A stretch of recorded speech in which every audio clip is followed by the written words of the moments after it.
கடைசியில் காணாமல் போனது சடலம். சவுதியில் இறந்து போன அம்மா தொடர்ந்து துஷார சகோதரர் மற்றும் நாங்கள் தொடர்ந்து பேசிக்கிட்டு இருந்தோம். இப்போது சடலத்தை அனுப்புகிறானுங்கல்ல. இந்த பெண்ணுடைய நிலைமை என்ன தெரியுமா? இவங்களுடைய நிலைமை என்ன தெரியுமா? இப்போ அஸ்ஸலாமு அலைக்கும் வரஹ்மத்துல்லாஹி வபரகாத்து.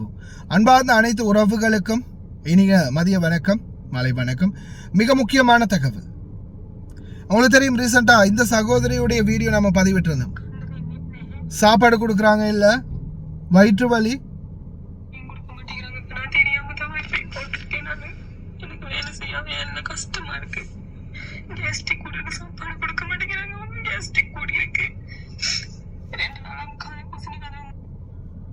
தங்குற இடம் எது? படிக்கட்டுக்கு கீழே. படிக்கட்டுக்கு கீழே தான் தங்குறதுக்கு இடம் கொடுத்துருந்தாங்க. இவங்களுடைய அம்மா எனக்கு ஒரு வாய்ஸ் போட்டாங்க இப்போ ரீசெண்டா. 30 வந்தா 1 மாசம் ஆச்சு. வைப்பையும் குடுக்கறது இல்ல, கதைக்கவும் இல்ல அந்த பிள்ளை 1 மாசமா. ஒண்ணுமே பிரச்சனை இல்ல, சரிங்களா? அப்ப அதனால இப்ப நான் விஜய் சேவைக்கு கதைச்சேன். ஆலியனுக்கு காய்ச்சவன சொன்னாங்க, கொஞ்சம் இருங்க கேட்டு சொல்றேன் அப்படின்னு சொல்லி கேட்டு சொல்றேன்னு சொல்லிட்டு அப்புறமேல நான் எடுத்த உடனே சொல்றாங்க, என்ன மருந்து எடுத்து கொடுத்தாங்களாம் அப்படின்ட்டு ஏஜென்ட்ஸ் காய்ச்சாங்களா. ஏஜென்ட்ஸ் சொன்னாங்களா மருந்து எடுத்து கொடுத்துருக்கோம், நல்லா தான் இருக்கு அப்படின்னு சொல்லி. அப்ப நான் சொன்னேன், இல்ல சார் வயசும் போடுறது இல்ல, ஒரே ஒரு நாள் வயசு போட்டுருந்துச்சு, வயிறெல்லாம் வீங்கி இருக்குமா, வருத்தமா இருக்கு அப்படின்னு சொல்லி வயசு போட்டுருந்துச்சு அப்படின்னு. அப்ப நான் மறுபடியும் இருங்க கேட்டு சொல்றேன்னு வச்சுட்டு மறுபடியும் நான் எடுத்து கேட்டேன், என்ன சார் ஒண்ணுமே பதில் சொல்ல மாட்டேங்கிறீங்க, நான் போலீஸ்ல சரி போய் என்ட்ரி ஒன்று போடவா அப்படின்னு கேட்டேன். கேட்டவன்னு சொல்றது, ஓ நீங்க கொழும்பு போனீங்க தானே, எங்களை நம்பாம போலீஸுக்கு போனா சார் எங்க போய் என்னமா செஞ்சுக்கிறீங்க. ஆலியலில் இருக்கிற விதேச சேவை, அதாவது வெளிநாட்டு வேலைவாய்ப்பு பணியகம். வெளிநாட்டு வேலைவாய்ப்பு பணியகம் ஆலியலில் இருந்தாலும் சரி, அமெரிக்காவில் இருந்தாலும் சரி, கொழும்புல இருந்தாலும் சரி, வெளிநாட்டு வேலைவாய்ப்பு பணியகம். அவ்வளவுதான். இதன் அங்கே ஒரு வியாபாரம், இங்கே ஒரு வியாபாரம். இதன் பிஸ்னஸ் தலமா, வியாபார தலமா? ஏன் நீங்கள் அங்கே போனீங்க எங்கள்கிட்ட வராமல் அப்படின்னு போட்டி போடுறதுக்கு. அவங்களுடைய குழந்தைக்கு பிரச்சனை, அவங்க பாதிக்கப்பட்டிருக்கிறாங்க. அவங்க இங்கே இல்லை, ஜனாதிபதி வரைக்கும் அவங்க போவாங்க. அதனடா வெளிநாட்டு வேலைவாய்ப்பு பணியகத்தில் இருக்கிறவனுங்களுக்கு கோபம் வருது அப்படின்னு போன கட் பண்ணிட்டு பாருங்களேன். 1 மாசம் ஆச்சு தம்பி கதைச்சு, அந்த பிள்ளை நல்லா இருக்கா, எப்படி இருக்கா, மனுஷிக்கும் வயசு ஒண்ணு போட்டேன். இப்படி 5 நிமிஷம் சரி போன கொடு, கதைக்கவே இல்லை, இன்னும் என்னன்னு தெரியல, கொஞ்சம் கதைக்கிறதுக்கு போன கொடு அப்படின்னு. அப்ப ஒண்ணுமே பதில் இல்லை. அப்ப ஏன் இந்த கொழும்புல உள்ள ஏஜென்ட்ஸ் விஜய் சேவை நம்பர் தெரிஞ்சாலும் அங்க சரி நான் கோல் ஒண்ணு எடுத்து கேட்பேன். 1 மாசம் ஆச்சு போட்டது, போன மாசம் 30ஆம் தேதி போட்டது. இன்ன வரைக்கும் ஒண்ணுமே பார்க்காம பேசாம இருந்தாக்கா என்ன செய்யறதுப்பா? சொல்லுங்களேன். நானும் உங்களுக்கு வயசு போடுறதுக்கு பாத்துக்கிட்டே இருந்தேன். இன்னைக்கு தான் வரும் போல, நாளைக்கு தான் வரும், இன்னைக்கு கதைக்கும் நாளைக்கு கதைக்கும்னு என்ன சரி பதில் சொல்லுவாங்கன்னு ஒண்ணுமே பதிலும் ஒண்ணும் இல்ல. என்ன செய்யறது எனக்கு ஒண்ணுமே தெரியாம இருக்கு தம்பி. மலருடைய வாய்ஸ் என்னன்றது, இப்போ மலர் வந்து இப்போ கிட்டத்தட்ட ஒரு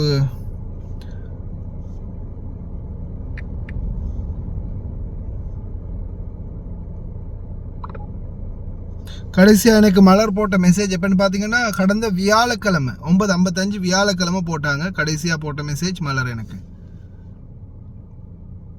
இதில் வந்து யூடியூப் சேனலில் வீடியோ போட்டிருக்காங்க. அப்படின்றத வந்து கண்டுபிடிச்சிருக்காங்களாம். டிக்டாக்ல இவங்க போட்ட வீடியோ பார்த்துருக்காங்களாம். அதுக்கு பிறகு ஆல்ரெடி அவங்க அந்த ஆஃபீஸுக்கு கூப்பிட்டு போய் மூஞ்சில் எச்சி துப்பி அடிச்சிருக்கிறாங்க. அதுக்கப்புறம் இந்த வீடியோ பப்ளிஷ் ஆகினதால சாப்பிடையும் கொடுத்து ரூமும் கொடுத்துருக்குறாங்க. அவ்வளவுதான். ஆனால் மருந்து இன்னும் எடுத்து கொடுக்கல. மலருடைய வாய்ஸ் கட் தான் இது.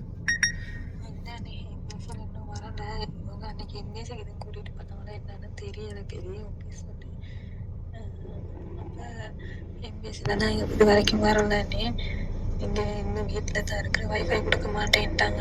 இன்னைக்கு நான் கேட்டேன், பாபாவோட கழிச்சு 1 மாசம் ஆகுதுன்னு போன மாசம் 10ஆம் தேதி தான் சரியா நான் கதைச்சேன் பாபாவோட.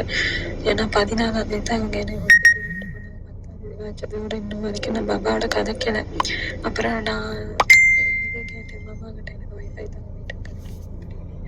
அப்போ அம்மா சொன்னாங்க, நான் அந்த டிக்டாக்ல போட்டிருக்க வீடியோ வந்து அவங்களுக்கு மாட்டுனுச்சு, அதை கண்டுட்டாங்க. அப்போ கண்டு கேட்டாங்க. அதுக்கப்புறம் சொன்னாங்க, நீ டிக்டாக் போட்டு சரியில்லை, அதனால தான் உனக்கு வைஃபை கொடுக்க மாட்டேன் அப்படின்னு. சாப்பாடு நம்ம தாராங்க, மறந்து நாள் வரைக்கும் ஒன்றும் கொடுக்கலான்னு இந்த வயிறு வலி அப்படியே தான் இருக்குது. அந்த வயிறு வலியோட தான் வேலை செஞ்சுக்கிட்டு இருக்கேன். இன்னும் மருந்து கொடுக்க மாட்டேன்ட்டாங்க, வைஃபையும் கொடுக்க மாட்டேன்ட்டாங்க. தெரியாம தான் இப்போ வைஃபை போட்டுக்கிட்டு இருக்கேன். அது எப்போ மாட்டுவேன்னு எனக்கு நான் தெரியலை. அதுதான் நான் வாய்ஸ் கூட பெருசாக போடல, ஏன்னா அந்த பிள்ளோட ஃபோனுக்கு போகுது என்னன்னு தெரியலை. அதுதான் எனக்கு பிரச்சனை. நீ என்ன செய்யறதுன்னு தான் தெரியலை. ஒரே மண்டு குழப்பமா இருக்கு வீட்டுக்கு கழிக்கிறதுக்கு சரியா. ஏன்னா வயசு கொண்டப்பல நான் பாப்பாவோட கழிக்கிறது அம்மாவோட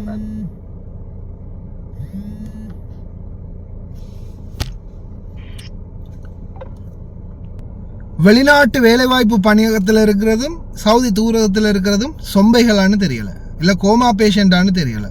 இவ்வளவு தொழிலாளர்களுடைய பிரச்சனை இருந்தும் பாதிக்கப்பட்டு இருந்தும் அவங்களுக்கு ஒரு நீதி நியாயத்தை பெற்றுக் கொடுக்க முடியலைன்னா இவனுங்கெல்லாம் என்ன அதிகாரிகள்னு புரியலை.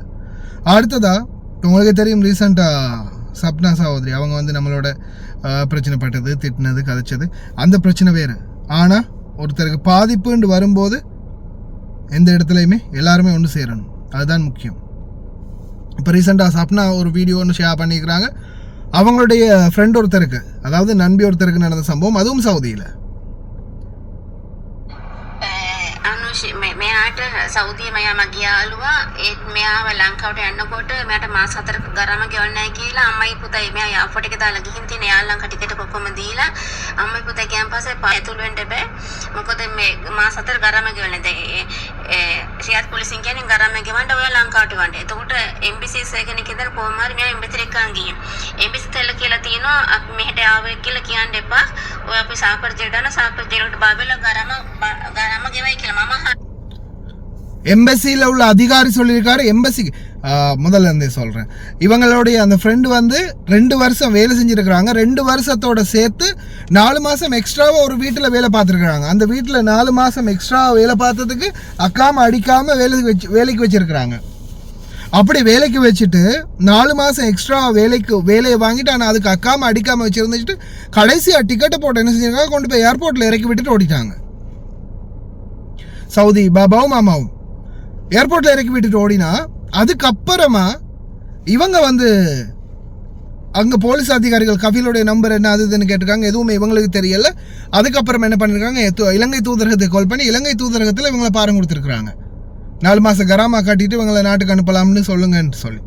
ஆனால் தூதரகம் என்ன செய்கிறாங்க, அந்த கராமா கட்டுறது, மெனக்கிறது, கஃபீலோட பேசுகிறது எதுவுமே இல்லாமல் டைரெக்டாகவே வந்து நாங்கள் உங்களை சாஃபர் ஜெயிலுக்கு போடுறோம், அங்கே வந்து உங்களை வச்சு ஃபிங்கர் வச்சோ இல்லை ஜெயிலில் கொஞ்ச நாள் போட்டோ நாடு கடத்திடுவாங்க, நீங்கள் எம்பசிக்கு வந்தேன்னெல்லாம் சொல்லாதீங்க.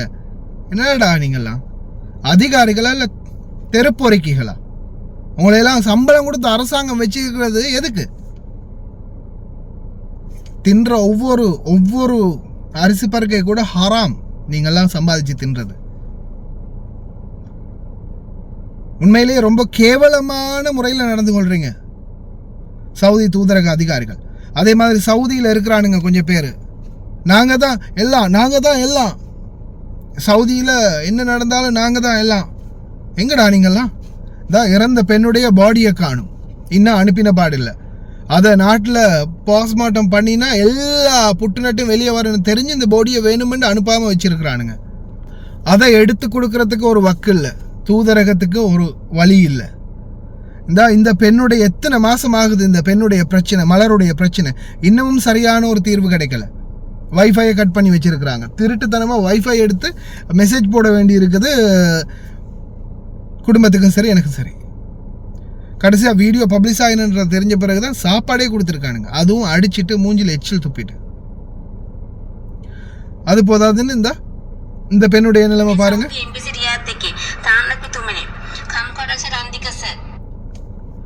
இந்த பெண்ணுடைய நிலைமை என்ன?